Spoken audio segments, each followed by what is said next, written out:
You are listening to the BlahCade podcast. I'm your host, Shut Your Traffic, hey, Chris Freebus, and join me halfway across the world, Jared Morgan. Hello. Sorry, I had to do that fast because we just spent the last 15 minutes trying to figure out why we couldn't get our podcast up and running. Futzing about with Google Tech. Yeah, you know. Things. You know, you would think that that Google would, with Chrome, would talk to YouTube very nicely since they're the same company, and apparently they don't. No, software's hard. That's the problem. Yeah, and I think with Hangouts, they're actually making it more of a business-focused tool rather than a consumer-focused tool. So, right. Perhaps that's the reason why it's a little bit harder to do things. Although, you know, it's still offered as a decoder in YouTube when you're setting up a live YouTube event. So you think that if it's offered, it should work. But you know, whatever. We're here now. There you go. So, Hey, in case you were wondering where the heck we were last week and you didn't bother reading tweets, during our normal podcast recording session, I was up in an airplane and Jared was doing a charity hackathon. I was. Yeah, so it was a little bit hard to coordinate last week. But, a little bit hard. Yeah, absolutely. But yeah, so I'm back down in Los Angeles from my trip up to Portland, where I got to experience some arcade action.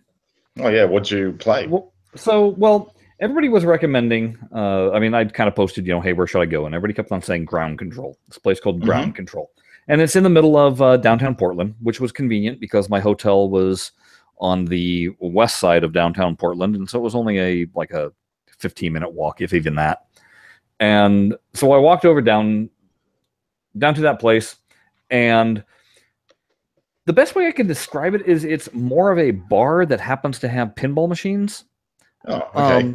And which isn't even necessarily the truth, but that's the vibe I got. Let's put it to you that way. You walk in, I mean, there's bouncers outside the door that check your ID, which was odd to me.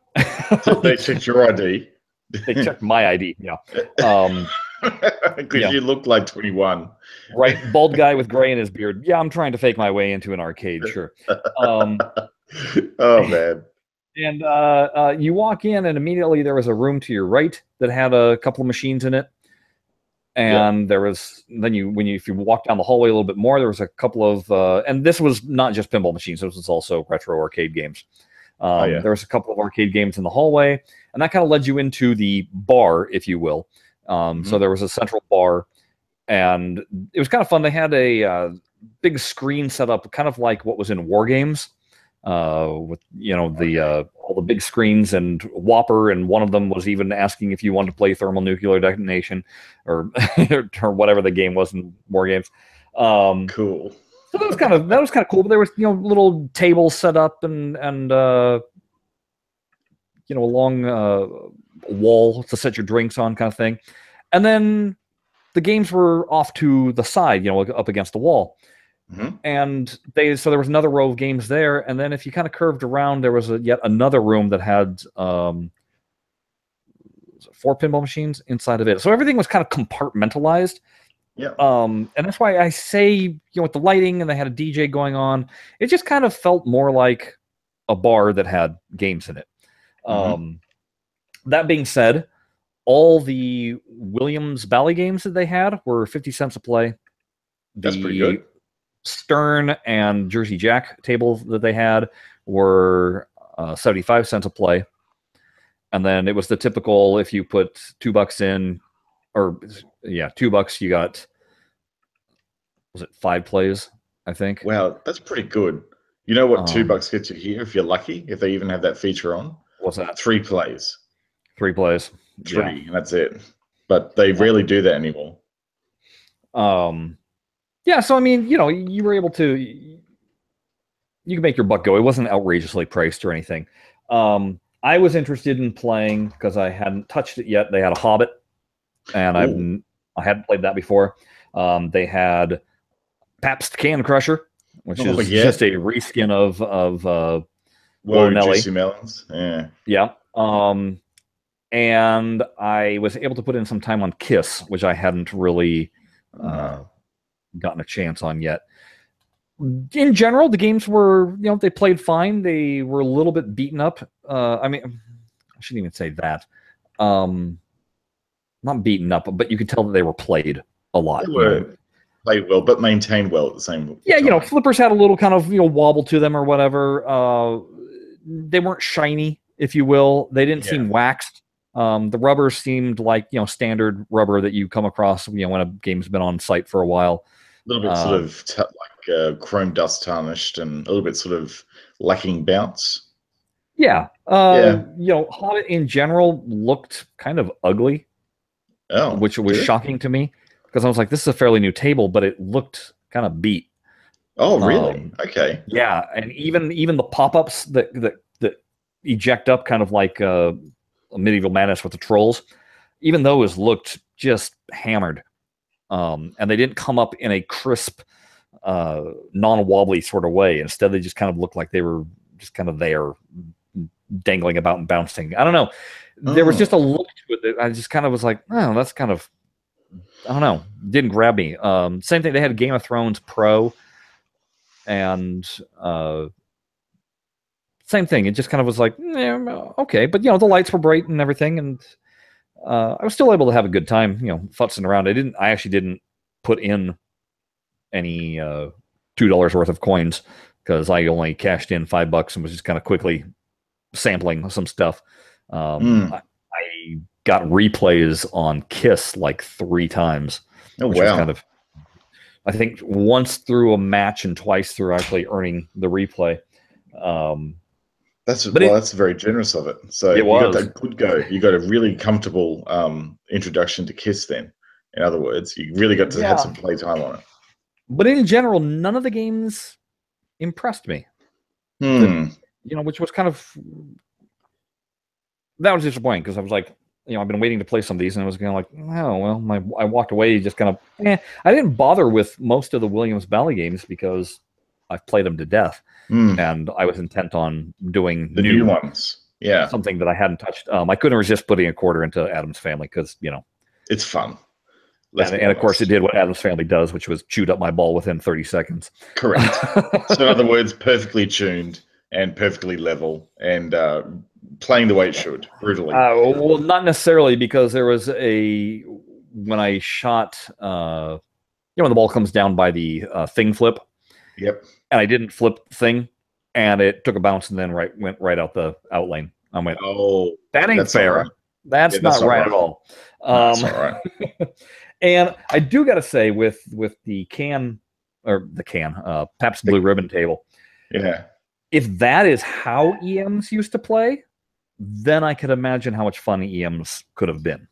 Yeah, really. And remember, a couple of weeks ago, we were talking about those old wood rails and the very old EMs with the holes that you were like, oh, you're not supposed to shoot a ball into those. Because this table had life on it. I mean, the rubber was really bouncy. The flippers, even though they were the little 2-inch flippers, they were powerful, like solid state flippers. Yeah. Mm-hmm. And then you add in, it's amazing what a soundtrack and electronic noises does to a game. A single level play, because it is just single level, isn't it? Yeah. Yep. So that was my impression that I came away from, was just like, if all the EMs were like this back in the heyday, that would be something. That would be something. I was just thinking with regard to Jersey Jack's The Hobbit. Did you see that they released a trailer, like the dial-in trailer for it the other day? No, I didn't. Oh yeah, I tell you what, another really, really good trailer. They know how to do their marketing there at Jersey Jack. They really do. It was I'll tell you one thing that I love, and I had my headphones with me. It was nice being able to plug in and actually hear the game. Oh yeah. And I kept on looking on all the Stern tables, and I was like, "There's no plug." And I was like, "Oh, that sucks." I know it does, doesn't it? Once you've actually experienced a pinball game, especially a modern one with a stereo soundtrack, through headphones, you don't want to have pinball any other way. Like, it changes the way you play. It makes the game super immersive, and you basically go into just tunnel mode with it. and your scores Well, do I mean, improve. I yeah, guarantee you you. know, if that was the only table on in your room, then you wouldn't need the headphones. But when you've got No. all this noise and all these other games fighting, and the volume isn't necessarily up loud, Mm, you want that isolation. you It do. definitely helps you focus in on what you're supposed to be doing. So yeah, I'm quite surprised that Stern hasn't implemented that. I think they have. That's the thing. On their spike system, there is a line out on the main board in the back box. Yes, but they don't put it through the coin door. No, they don't. It's all the way at the back box. So you've got to have like a 2 meter cable just to run a headphone cord to the front. Well, and you have to run it from the back box through, so it's not like just the average consumer can come in and plug in. Because I've played Game of Thrones with headphones, Yeah. but it's always been somebody had a dedicated line coming out of the back box. And so, is it actually a plug, like a 3.5 mini jack plug? I don't know. I imagine because I thought it was, but it's you know what it's done. They gone, oh well, we can't afford the extra, 5 meters of cable just to run that line through to the front the front coin door. So we'll just chuck it in the back box, and if people have it in their home, they'll just use a long extension cord or something, and they'll work it out. But you got to realize that that's not really that's one aspect of it, right? But these are going into arcades now. These are going into arcades now. Yeah. If I were an operator, I would just get an extension cable, plug it, and then run it along the side of the machine and fasten it there so that you could just jack right in. I mean, the only issue would be you wouldn't have volume control, which that's the thing. Do have. Have you, with the volume control on Sterns, how does that work with the headphone jack? I don't know. It's always been loud as hell when I've put on the headphones. Yeah, see, that's no good. Like yeah. That being said, when I plugged into the Hobbit, I cranked the volume all the way up. So I did too, but I think the thing with the Hobbit is that it's got independent line volume controls. So you've got your own personal preference volume control in the front, but as an operator, you can set the maximum volume that's pumped through that port. So it's designed to be used with headphones, if you look at it that way. Whereas it seems that the Stern solution is an afterthought, and there's no way of controlling the volume independently to suit your needs, and so you don't get ear bleed. But yeah. So anyway, that was ground control, and so then I looked on the pinballmaps.org, I believe, which turns out it was started specifically for the Portland pinball scene. Oh, really? Yeah. And so it's very well kept and up to date of exactly what machines are where and stuff. And I was looking and I found a site that had I think they had 30 machines. And I went, I need to go there. Unfortunately, it was about almost 4 miles away from my hotel. So not walking distance.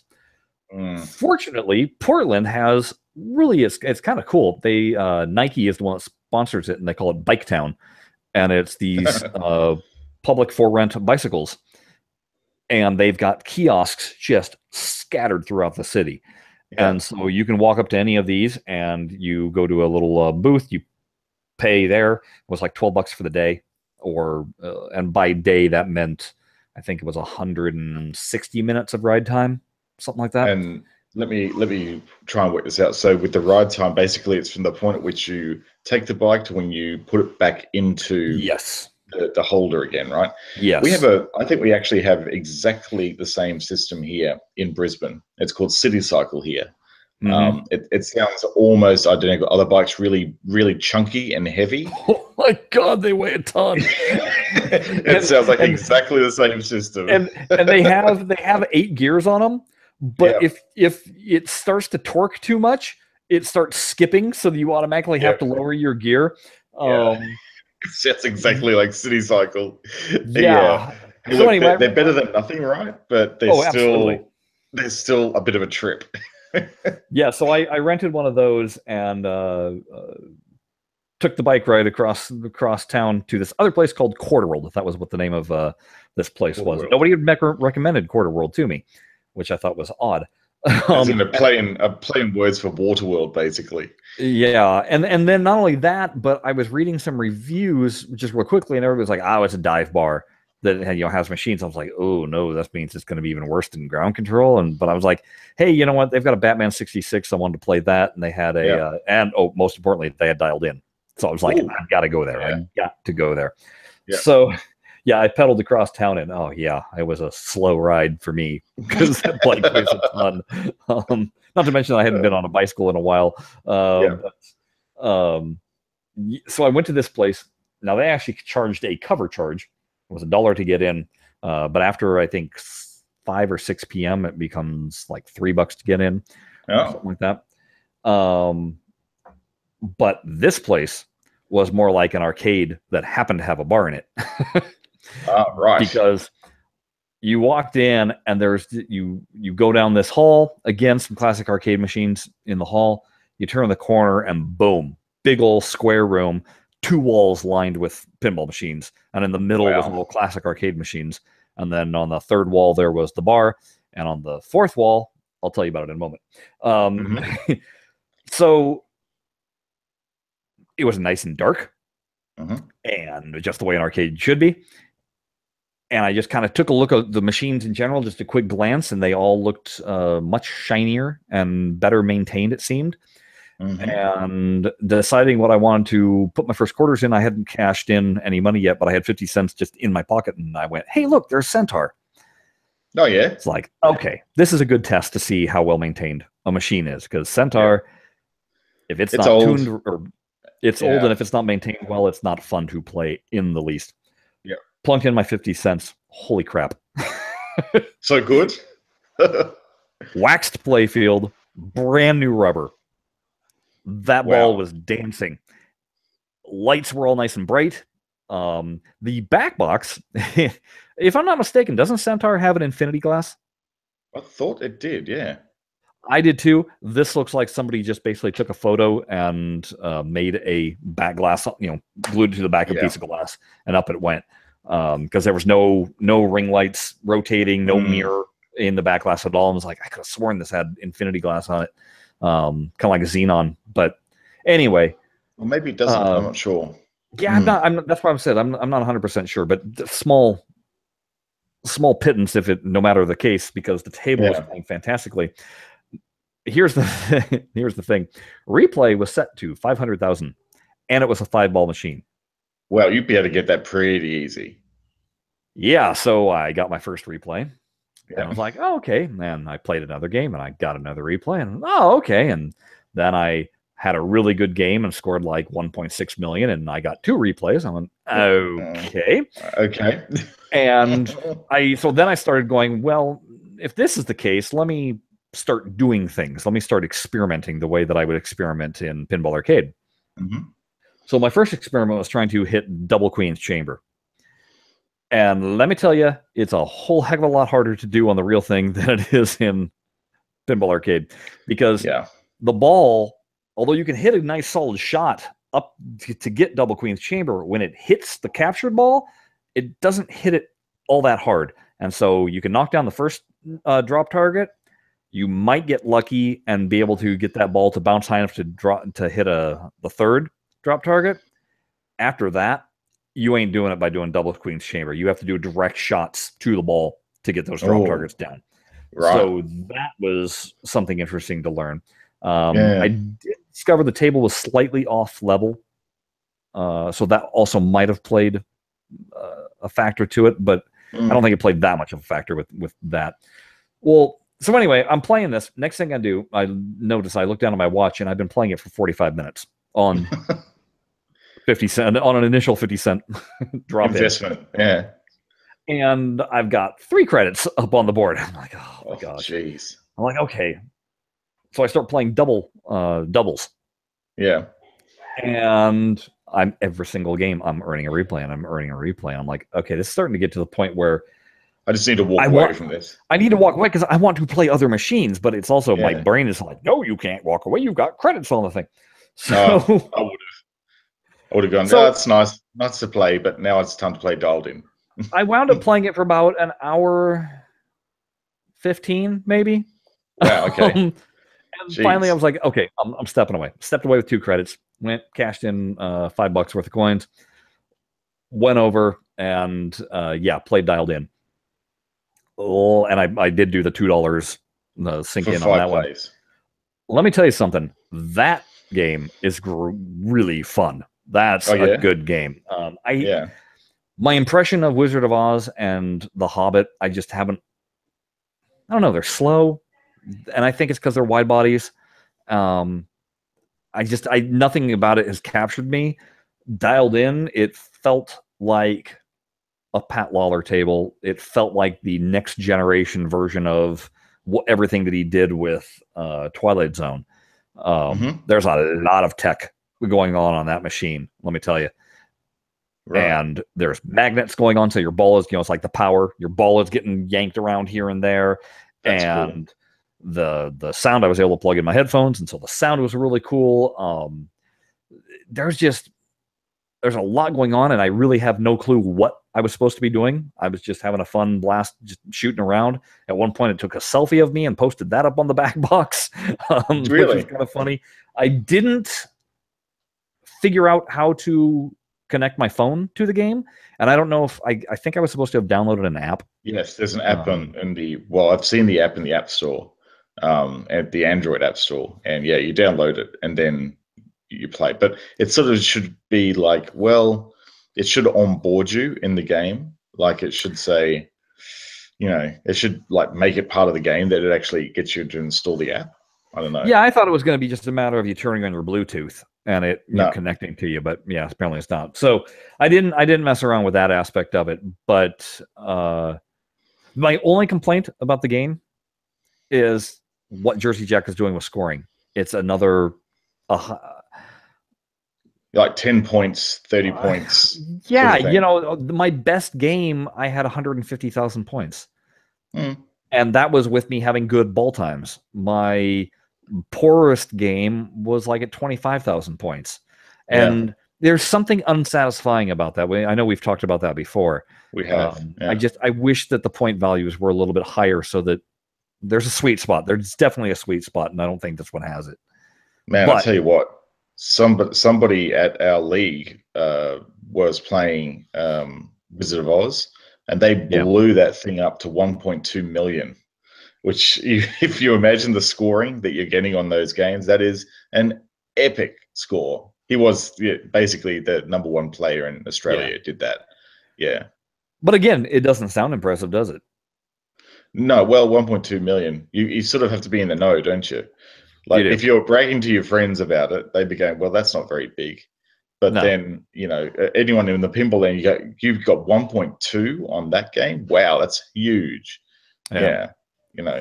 So I stepped away from that. I did play Batman 66, and then real quickly realized I didn't know this, but it is essentially the Dark Knight. It's just got a different spinner or toy at the back. Correct.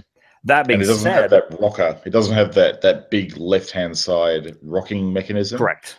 Yeah. So it's when you first play it, and this is my experience anyhow, when you first play it and you try and get into it, you are pretty disappointed, generally. But I happened to have a pretty good go on it. I got the old replay after replay thing, and it allowed me to really sink my teeth into it.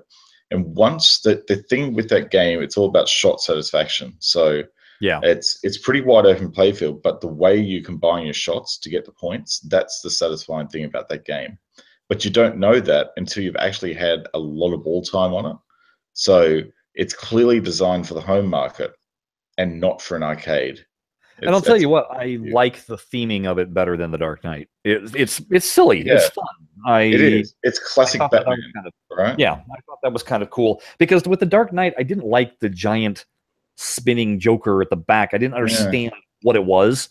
And with this, the toy that they have at the back, you understand exactly what it is.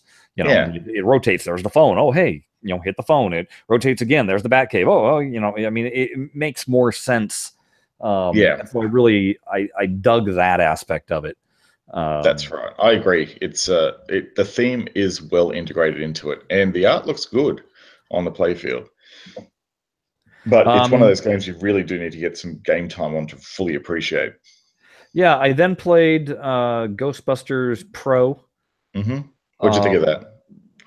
Again, I haven't been able to really form an opinion of the game. It kills me too fast. It's brutal. It is brutal, and my initial reaction was, I gotta say, I like the LE better for whatever reason. I couldn't necessarily put a finger on it, but other than it visually, it just looks better, and it seems to have more fun with where it places the ball. Well, yeah, and the LE, which I still haven't had an opportunity to play, I know I'd automatically like it better because it's just like you've got the storage facility that is actually a storage facility. Yeah. And you've got the subway that is, it goes under and comes back up again. Like there's just that ramp. It just feels on the Pro, it just feels like an afterthought. Yeah. Or it's like, gee, how can we make the game like we've taken out this massive assembly on the game? How can we jerry-rig a plastic ramp to do most of the things that does without detrimentally impacting the gameplay? Oh, well, I guess this will do. It really does feel like an afterthought, and that's what I resent about the game, the Pro version. And the fact that it doesn't have, like, you would think that integrating magnets for the ghost slings would be cheaper than putting in solenoid-driven slingshots. But you didn't think so. But there again, they didn't do it. And like that, I think if it had the slingshots, the ghost slings, and it left that plastic ramp in, I'd be okay with it probably. But because they've just cheaped out on everything in the Pro version, it just feels cheap and nasty to play. Like I groan every single time it gets picked in tournament because I hate it, number one. And it's really hard to get the containment multi-ball on the Pro for some reason. It looks great when you get it. Boy, like once you get it once, you want to get it again, but it's so hard to do it. It's just unsatisfying in every way, that game. Well, and I tell you, especially coming off of Dialed In, which granted costs what, a lot 2,000, 3,000 more than the Pro version of Ghostbusters. Yeah. But the apparent fun factor, because like Dialed In has, much like the Ghostbusters LE, has that little digital screen, hologram kind of screen. And that thing is important on Dialed In. It gives you info, and it's a key shot that you shoot a lot. All sorts of things happen with that. And the Ghostbusters LE, when I played it, it was kind of just a thing. I didn't really notice it being incredibly important. So I don't know. It was interesting playing those two back to back. I mean, granted, like I said, the Pro version you can hardly compare. But anyway, I got done with that. I had 50 cents left in my, or excuse me, right next to Dialed In, they had game show. Oh yeah, Valley Game Show. Yep, with Keith McTeeth with LED lighting. Ooh, that thing blinded me. Yep, I imagine it would. And not only that, it strobes, and so it's a dark table. Like the top half of the playfield is dark because there's so many plastic ramps blocking everything. Yeah, and then all of a sudden, the flashing, strobing action of the lights would happen, and you would lose track of the ball completely. It was just like gone. That wound up being pretty tough because of that. Because of the light show. Well, you're in a dark arcade, and it was just like, wow, who thought that this would be one of the tougher tables that I would play? This old Bally. It's funny, because I found the same thing with the transporter, that transporter pin.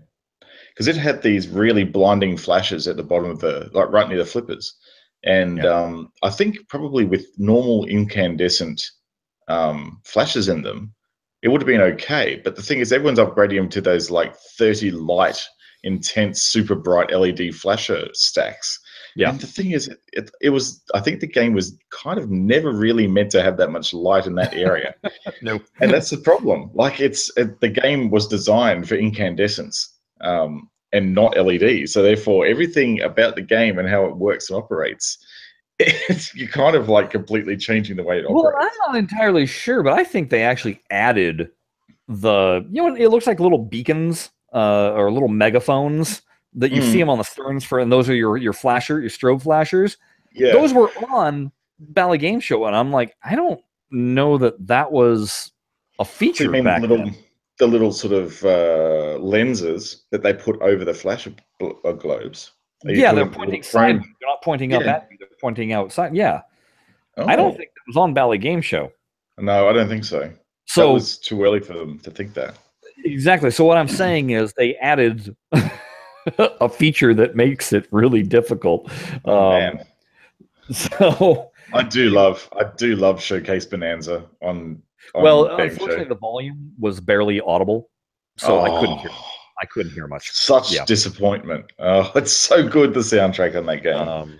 I did manage to though light up all of the prizes at one point, and then hit the ramp, and it was like, you want a new car, you want a new TV, you want a boat, you want a truck, and I was like, okay, that felt satisfying. It's a sporty new truck. I love it. So I wound up with 50 cents left, and I was like, what am I going to play? And my choices was I could either play X-Files, which I don't believe I've ever played, but I was like, Sega. No. And then there was Flintstones, which I know I've played once or twice, but I so hate the theme because it's based on the movie, not on the actual cartoon, that I've always avoided it. Yeah. And Rick Moranis going, hey, ball saved. No. Right. And so I kind of went, all right, I'm going to go with Flintstones over a Sega table. Whoa. So I went for the Flintstones. You know what? It's actually kind of fun. It's fun. It's actually kind of fun. If you can push past the theme and ignore Rick Moranis like giving you the shits, then yeah, the ball travels interestingly on that. Yeah. So no, I was actually having a decent time on that, which was shocking to me. So yeah, that around the flipper ramp is cool, isn't it? It is. It's very cool. Yeah. It shocked me the first time it happened because I was all ready to flip on the right side, and the ball went right past my flipper and on this little habit trail that you don't even notice, and drops on the left side. I'm like, oh, hey, look at that. It freaked me out the first time. I remember playing that back in the 90s, and I still lost my mind when it did to me back then. And you saying that now just brought me straight back to that point where I went, wow, when that happened. It was cool. So pocket empty of quarters, I went back to see if Centaur still had any credits on it. There were my 2 credits. Nobody had played Centaur in that entire time that I was playing everything else. So I was like, okay, let's play some more. I played for another half an hour at least. Wound up getting it up to 4 credits. While I was playing it, this gal wearing a quarter world lab coat, you might say, walked over and was playing Simpsons. It was right next to me. She had a little notebook out, and she first messed with the coin door, was writing down some notes in her notebook, and then started playing some balls on it. And I was like, oh, maybe she's on break, or I don't know, So waited for her to finish, and I just made the general comment. I go, hey, I just want to let you know I'm really impressed with the arcade here, and that the machines are really, really well maintained, and the rubber is fresh, and they feel waxed, and these are a lot of fun. And she goes, thank you, that's my job. Right. So turns out that that's her job. She roams the arcade every day, has goes through a different rotation of tables every day, checks all their lights, make sure the play counts are how they should be, adjusts them accordingly, cleans them, wipes them down, says they replace the rubbers like once a month. Wow. On these things. That's a lot. It is, and this is why I was like really impressed. She was saying that on every Monday, most of the machines get a major cleaning done on them. So that was the difference for me between Ground Control and Quarter World. You could just tell one was being maintained and the other one was, hey, come play our machines. Yeah, because we have them. So that was kind of, and I asked if they had a rotation of machines, and she goes, I know that there's other machines, and she goes, maybe every 2 months a new machine will get dropped in, because she's like, dialed in, just got put in. But for the most part, it winds up being always these kind of collection. It's not a constantly rotating collection. Yeah, okay. So, and then all of a sudden, I heard the loudest sound I have heard in a very long time. Ghostbusters? Because, no, it turns out at 4 o'clock in this place on a couple of days during the week, but this was on a Sunday, They do what's called a Tesla show. They've got a, so on the fourth wall that I didn't describe yet, they have a giant Tesla coil hanging, and they bring down a cage, and then two guys go up into a booth, and they've got keyboards hooked up, and they play electronic music that fires the Tesla coil in rhythm to the music that they're playing. A Tesla coil, the sound of that thing firing up and shooting is, I believe they said 90 decibels, or that of like if you were at a monster truck rally. Yep. Fortunately, they had a gigantic bowl of earplugs for you to put in, but you could pretty much bet nobody's playing any game while that thing was going off because you couldn't hear anything. But it was kind of cool watching the lightning dance in time to, they were playing the Game of Thrones theme to start it off with, and it was just cool seeing the lightning going. And then the next song they played was the final countdown, which and the lightning, that would have been super intense.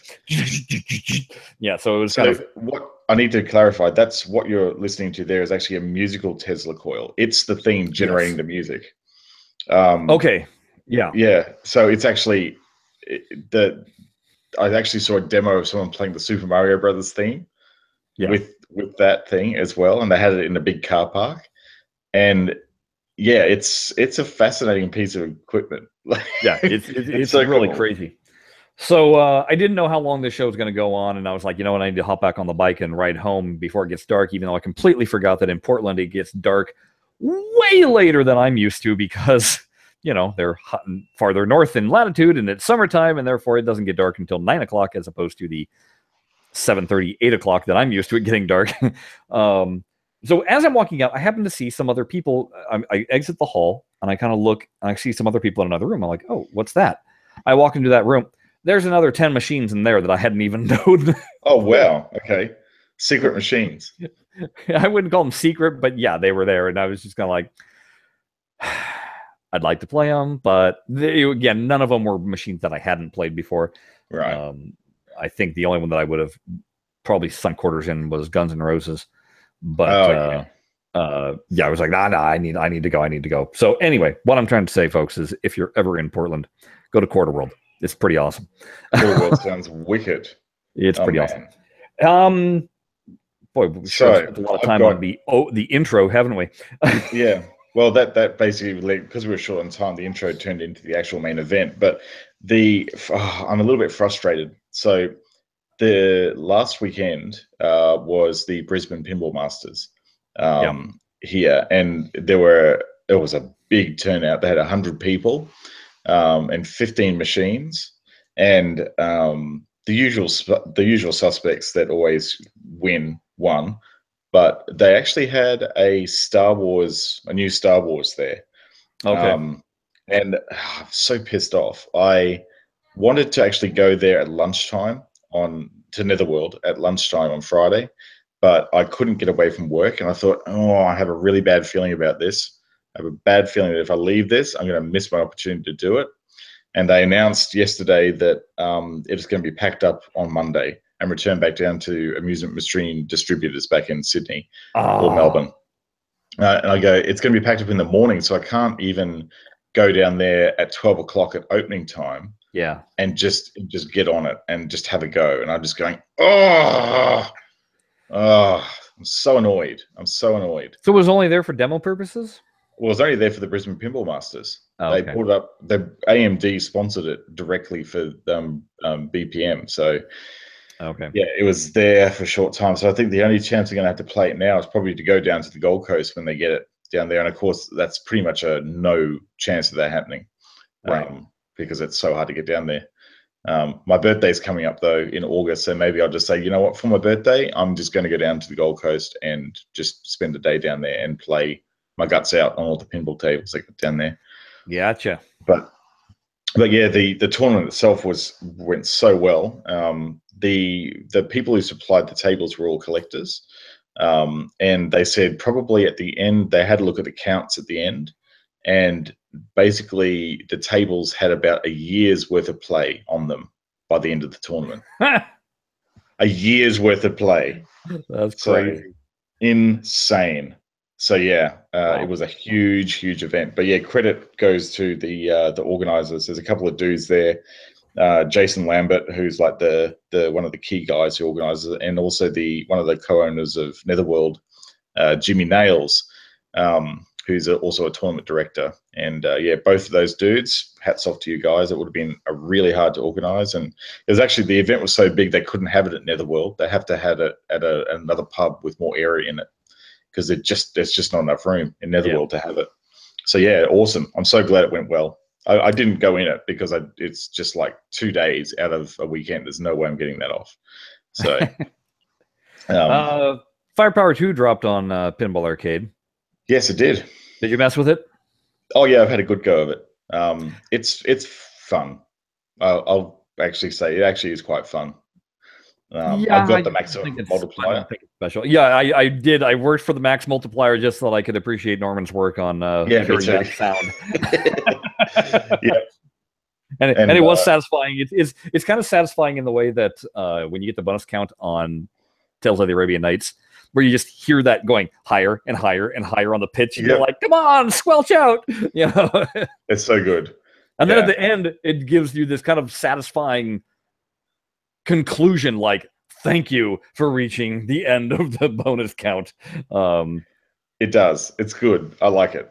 It's good for that perspective, and yeah, it is really. It's all about the bonus in that game, isn't it, to get your points up? Yeah, but that being said, I'm telling you, I don't see the purpose of the game. There's nothing in it that made me go, "Oh, this is so much better than Firepower." You know, it's interesting having an orbit. Yeah, I'll granted that, but why do I have to have an ABCD lane at the top? That's so generic. The ramp is not satisfying at all. It doesn't really do anything. No. The 2-ball multi-ball is interesting because you can actually get it going pretty easily as compared to Firepower, where it's a task to get it going. So there's a lot about it. Again, it's the budget cut. There was a reason why they made it the way they did it, and I think it was to encourage more play. Yep, exactly. And it's exactly the same reason they made Space Shuttle the way they did as well, because they were trying to make the barrier of entry to pinball players lower. So that's why, you could actually have a multi-ball just on one ball locked if you wanted to. It was all about to drive players back to the game when, video games were just starting to take off, and that was like the new shiny. So yeah, they had to think of a way of bringing them in. And then what's funny is my Firepower has the wrong soundboard in it, so I don't have the speech portion. So all I have is the sound effects, and so I'm playing Firepower 2, and I'm like, yeah, it sounds exactly like my Firepower, because I don't have any speech on mine. So that was kind of funny. But yeah, again, I'm just kind of, I'm sure it might be fun to have a go on, but I don't see it being any more fun than the actual original Firepower. So to me, we now have 2 Firepowers. Yay! Yeah. Look, it's all right, I guess. Its feature is the bonus, and that's why it would have been included in the game. But that's kind of like the only attractive feature to it. Look, put it this way: there's worse tables in Pinball Arcade that you would have to deal with. So put it this way, if they start cycling in Firepower 2 more than they do going nuts, I'll be kind of happy in the tournaments. Right. Hey, you know what they also did? Black Knight emulated. I did not try that yet. I forgot about that. Oh yeah, it is out, and it is very nice to see. There's more speech in it now because it's emulated, and they've better realized the light shows in it now. They did that to an extent with the scripted version. They introduced a new light show for multi-ball, but it's much better integrated now. Okay. So I think they might have cleaned up the speech just a little bit as well. Probably. A little bit. It's sort of in the first unscripted, when the scripted version is sort of like fight again, 3 enemies, and it's now fight again these enemies. I think it's what it's sounding like. Okay. So yeah, I think it's different in the way they've actually captured the audio, and they have in the beta they've just coded in pro mode. into it. Oh, okay. Very good. So you can. I know that there's a couple of dudes on the beta testing forum in Android who are very excited in finally being able to go into the operator settings and tweak the way you are awarded locks, and make the locks available on the loop, like the U-turn loop in the bottom. So change how they're actually ordered, because it's too easy otherwise to get locks. And I think probably it's arguably probably something that needs to be introduced into the game, because it is just a little bit too easy to get locks in that game. But yeah, it's good. It's so good to see it properly emulated now. And I was going to say, you're mentioning of Black Knight, which I'm sure means that the artwork is much better now. No longer looks like it's been torched. Well, I'm on mobile. It sort of looks. Okay. I feel it looks kind of the same as it did always. There's a lot of orange in that game. Yeah, but can you now actually read the Magnalock area? Yeah, I think so. Because it used to be a black pit. Yeah, I think they've cleaned that up a bit. I did notice there was in.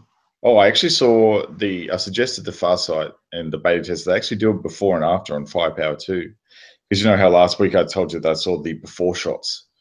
Right, and what was interesting was I was looking at it, I was like, "Guy, it still looks like the playfield is jacked up." And then I looked at actual pictures, and that's the way the playfield looks. Yes, shocking. I know it's pretty low key, isn't it? Like the art and everything. Yeah, but man, the before and after shots. Gee, they did some touch up on that playfield. Where did they post those? Because I didn't see them. They haven't. But I'm encouraging. I'm sort of telling them they should, and maybe put it into the newsletter or something like that, because it would be very interesting for people to actually have a look at the before and after on this table. It's notable. I agree. Hey, the other thing, the newsletter. Did you see the newsletter? I did see the newsletter, and fortunately, the season might finally have a really good table coming its way.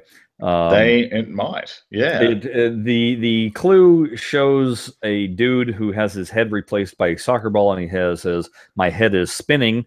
Well, if you know anything about any of the soccer tables that are out there, the only one that features a spinning ball would be World Cup Soccer.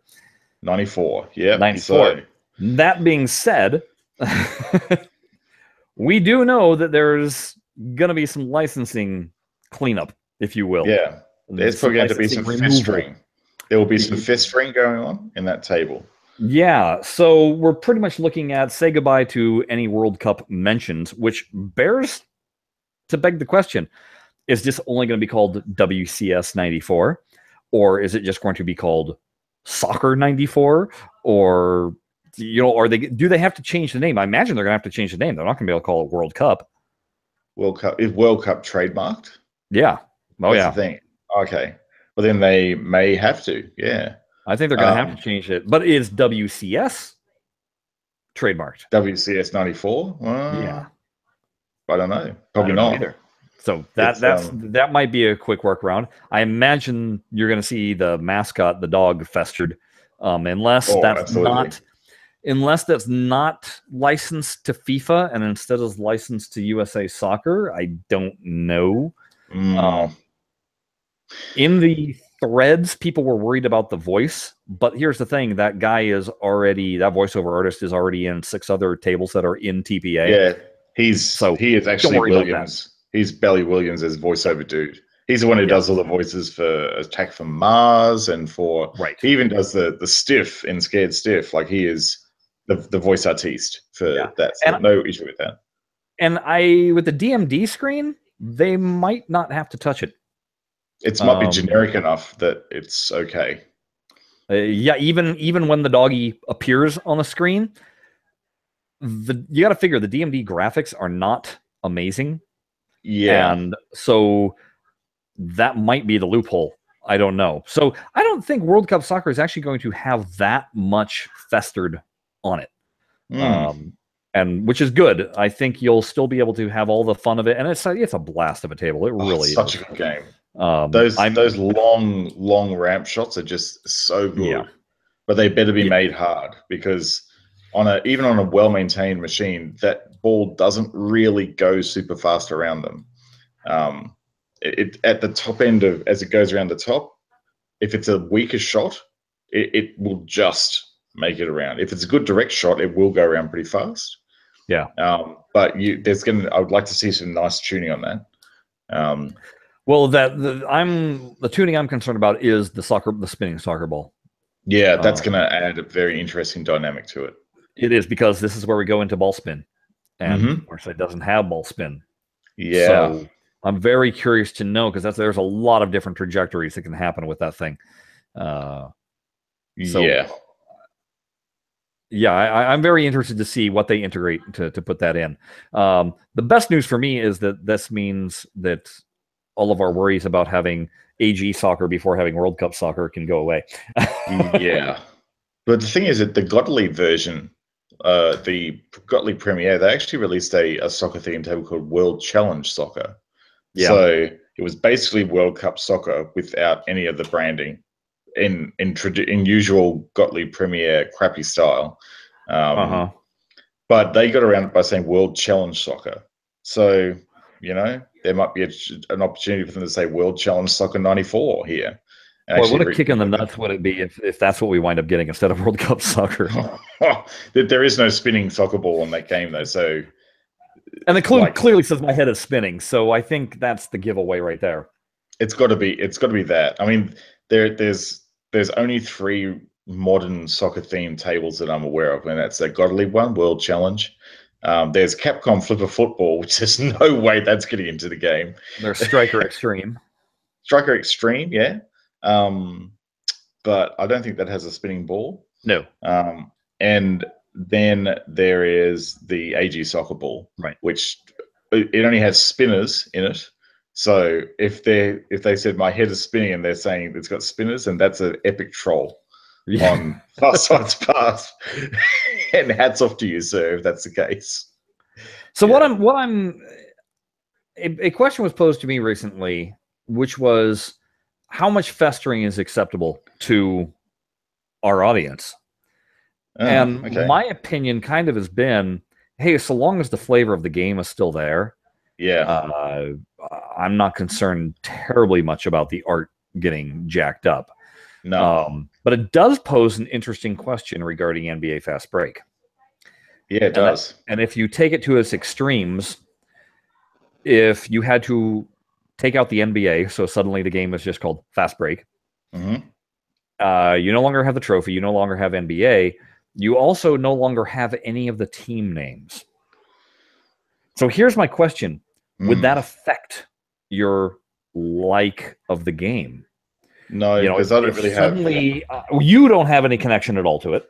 No, because you don't follow American basketball. No. For me, it's more about the cities. So if I have to play as the Los Angeles Breakers, and there's the Los Angeles Flippers, then I don't care. Yeah, I know who I'm playing, and that's all fine and dandy.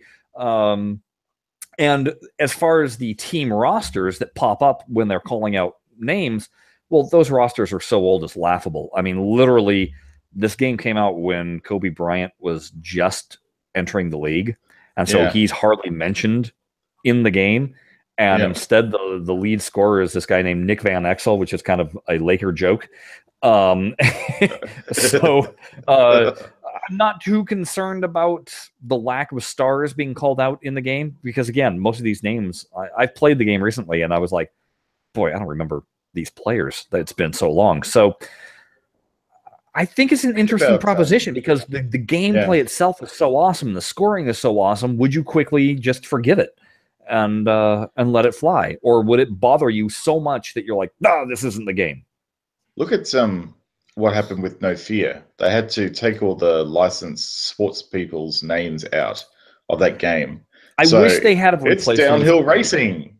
And I wish they had replaced it with a generic name.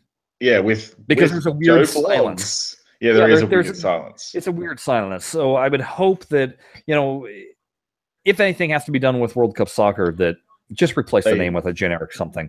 Yeah, they replace the sound file. Like basically, they know they got this. I've seen screenshots of this cool little sound extraction tool that they've got. So they basically map the sound file 1-to-1 with the sound file in the game. Yeah. And so they could easily drop in any sound file in place of that other sound file, and it would work just the way it normally was. So it would be easy enough to do it from a sound perspective. And if all they're doing is changing the sound calls and not the game code, then that's actually pretty doable, really. Well, a little just bit of think extra about it now. effort. It would open up a whole bunch of licensed games for us to play. Because I'm telling you, folks, I hate the idea of Kickstarter. Me too. I don't like them dipping into that well anymore, and I would rather them find a workaround. Now, somebody was complaining on the forum. They're like, "Well, I thought the stated goal was to reproduce these games as accurately as possible." Well, dude, what would you rather have? Nothing, or a playable version of the game that just doesn't, that happens to not have the same graphics, but why don't you go over to Internet Pinball Database and look up the pictures so you can see exactly what it should look like, Yeah, exactly. It's I don't know. Yes, arguably that person who made that comment is technically correct. Like the game's mission is to preserve Pinball Machine, but I think you probably can read into that statement, that mission statement, in different ways. Like it's to preserve the pinball machine in the way it functions, I think. Right. So if it's scoring the same and playing the same and shots and having 5% of the same callouts, is it the same game? Like put it this way: is playing Flash Gordon with a different playfield art on it the same game? Like, really? Yeah, it is, because the shots are exactly the same. Is playing Flash Gordon with a addition of a soundboard in that allows you to overlay sound things when switches are triggered, still the same game, because you're still playing the same Flash Gordon layout. You know what I mean? Like, but if you change up the rule set, now it is a different game. It's same layout, game. but it's now a different game. It's a different game. Yeah. Like, for example, Brighter Pinbot 2.0, different game. Right. Different game. Yeah. So, Jackbot versus Pinbot. Same layout. Different game. Different game. Absolutely different game. So, yeah, exactly. So that's a good contrast. Like, if you're changing the rules, then yes, that is definitely a different game. But if you're just changing the art and some of the callouts and nothing else actually changes from a game rules perspective, then from my perspective, it's the same game. Right. Arguably, sometimes it's even better if they change out the sound in the art packages, because some of them were pretty terrible. Yeah. Like they were photoshopped to death art assets. Imagine getting something like, one of the terrible early Sterns that had just Photoshop art assets everywhere and just completely yuck, and completely retheming the playfield with your own design. That would actually be. I think that would kind of lose some of the appeal. Then, obviously, it would lose some of the appeal because it would look so much better. Well, no, but I mean, there is a certain nostalgia aspect to these, to these things. I guess this goes back to the locking in of the terrible and the locking in of the general theme and feel of the play of the table. Yeah.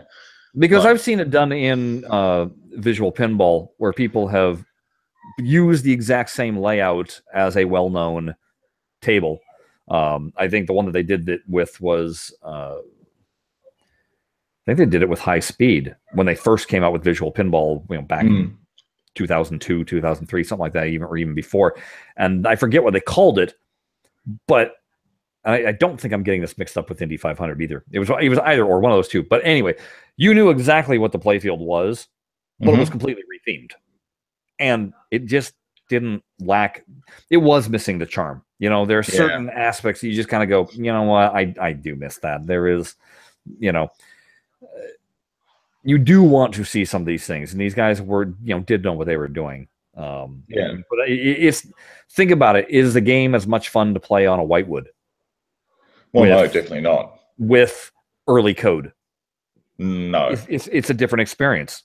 Yeah, it is. But again, that comes back to code as well. Like, if it's early code in a whitewood, but if you've got, if the game itself is just shoot the flashing shot, and the whitewood has all the inserts and they work, it technically just plays the same as it would with the art on it. But you're right, it does have an impact on your perception of the game. It does. Basically, it's the art was there to sell it. That's what it was there for. Like, you were supposed to walk up, and as a fan of Game of Thrones, you're supposed to walk up to the game and go, wow, I want to play this game because there's my favorite character on it and I can shoot a ball over its face. So, you know, what a weird concept. Our brain goes, is acceptable, not acceptable. Yeah, exactly. It's weird, but it is what it is. So yeah. So anyway, this will be an interesting test to see what the public thinks. Look, they did it well. They actually did it really well with Adam's Family. Like, unless you knew that face was festered, chances are you would not even pick it.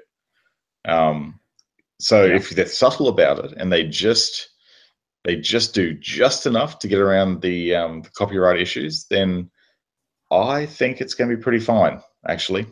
Yeah. But yeah, you're right. That ball spin physics issue. Hey, maybe this is the place where we get ball spin. Maybe they go, a surprise ball spin. So, well, interestingly enough, it wouldn't even be the actual ball that's getting the spin either. You know, you're putting the physics of ball spin on that spinning soccer ball and letting that play with the trajectory based off of speed and impact, of the ball hitting it. Yeah. So yeah, it's doing it on a fixed point, large scale, and maybe that can then be implemented later to a moving point, much smaller scale. I don't know. You think about it though, like the actual ball contact area of that spinning ball, there's actually only 2 areas that the ball will ever touch on it. And there's a zone, probably about, if we're using centimeters, in the main part of the play field, of, let's say, 10 to 15 centimeters of actual area that the ball can contact on the thing. So if they wanted to fake the physics, they could actually put, based on where the ball hit, all the way up that 15 centimeter arc, different throw. In other words, like what they do on the flippers. Well, yeah, they could. They could actually map it so at this point, if the ball hits this point, it gets flung off in this direction. If it hits this point, it gets flung off in that direction. And it's almost like hot zones on that whole ball, basically. Yeah. And the other point at where it contacts is in the pop bumpers. So there's actually an exposed part of the ball just because there's not enough room and they had to leave it open, basically. But again, it doesn't really matter what happens up there because the amount of impact the ball has on the physics up in that area is minimal. But yeah, you want to get, I reckon if they just put if they could manage to put 15 different tuning action points on that ball's contact surface, I reckon they could pretty much fake it. It'd be interesting to see how they implement it. Yeah. Because that's how I'd do it. If I had to actually map physics to that ball, I'd actually do it as, the ball itself doesn't have any physics because it would be really hard to map a spinning object and actually maintain physics on it all the time. So speaking of physics, I want to circle back around to Centaur because this just made me realize something too. Oh yeah. Those return lanes or the out lanes that you can bump back in. Dude, those are hella fun. With real rubber. Oh my God, I was getting good at it. It was great. Ball would go in the out lane, and you time it right, and you just give the table a hard nudge in the direction you want the ball to go. Boom, every time, right straight back in, straight back in. And I was just basically "Oh, this is genius. This is great." You know, it was. I thought that it was a little too frequent in TPA because the previous Centaurs that I'd played were all dead rubber. Yeah. Fresh rubber, man, it works like a charm. It's great. Basically, it works the way that Farsight exactly. The other funny thing, so a complaint that we always have in digital pinball a lot, especially with TPA, is when the ball goes through the flippers. Yeah. Right? Well, when you have a very nicely waxed playfield and you got fresh rubber and there's nothing above the flipper to block the ball from zinging over the top, like on Centaur. Yep. I can't tell. I had probably the ball jump over the flipper about 5 different times. So the ball through the flipper is IRL as well. I'm like, no, you're not supposed to be able to do that. But it would just come at the proper backspin and hit the flipper, and you just go right over the top. I was like, Yep. oh. So there you go. Again, Farsight emulating go. real technology. Yes. So anyway, so programming notes. We should be having a session next week, and Yes. I believe the following week should be good. But once again, I'm going to be traveling up to Portland, and I don't know. All bets are off when I go there because I don't know what is going on, what the scheduling is going to be happening. So, folks, there will be some more time off, but that also means I might get another crack at One Quarter World. So, yay! Yay! More trip reports. more trip reports. Maybe I'll take some more photos this time. I did take some, but I didn't take a lot because my phone storage was full. Oh. Bum, bum, bum. Yeah. This, ladies and gentlemen, is why when I buy my next phone, I'm not getting the 16 gigabyte phone. I'm going for the 120 gigabyte phone. Yeah, for all the storages, basically. I'm constantly just running into. I only have maybe 7 Pinball arcade tables on my phone because I can't hold anymore. So that's the programming note. Hey, if you want to drop us an email, please do so. Let us know what you want us to talk about. Let us have comments about the show. In general, say hi. We don't care. Drop that at BlahCade@gmail.com. Make sure you sign up for Twitter feed at BlahCade. If you want to follow Jared and myself, I am at Shut Your Traps. He is at Jared Morgs. And you can also visit our website, which is Pinball.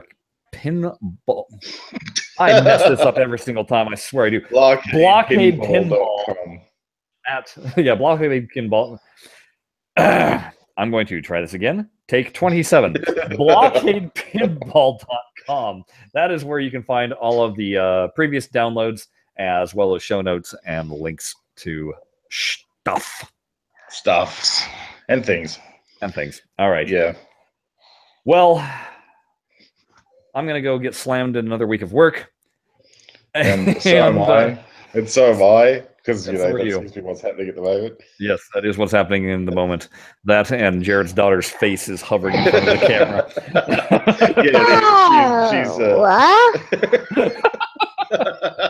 With that, folks, it's time to go. Thank you for listening. We'll see you next time. Bye-bye.